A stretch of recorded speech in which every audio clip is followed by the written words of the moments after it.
பிப்ரவரி 17 முதல் 23 வரை இருக்கக்கூடிய வார பலன்களை தான் இப்போ பேச போகிறோம். அதுலேயும் ரொம்ப முக்கியமாக இந்த வாரம் சந்திரன் 4 ராசிகளை கடப்பார். முதல் கன்னி, அதுக்கப்புறம் துலாம், அதுக்கப்புறம் விருச்சிகம், அதுக்கப்புறம் தனுசு. இதில் ஹைலைட் என்னன்னா, கன்னி ராசியின் மேலே பரிவர்த்தனை ஆகியிருக்கக்கூடிய குரு சுக்கிரன் 2 பேருடைய பார்வை பலமும் கன்னிக்கு இருக்கிறது.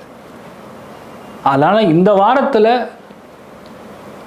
அதாவது ரொம்ப ஒரு க்ளோரியஸ்ன்னு சொல்லுவோம்ல, அந்த மாதிரி ரொம்ப ஃபேண்டாஸ்டிக்கான பலன்கள் யாருக்கு இயல்பாகவே நடக்கும். எப்படி க்ளோரியஸ்? உடம்பு பாதிப்பு, டென்ஷனு எல்லாத்துலேருந்து கிளியர், பட்டாபஞ்சல் அப்படின்னு சொல்லுவோம். எல்லாமே ஒன்றுமே இருக்காது. அந்த மாதிரி இருக்கக்கூடிய ஒரு டைம் பீரியட் யாருக்குன்னு பார்த்தா அதில் முதல் ராசி லக்னமே கன்னி தான் ஹைலைட்.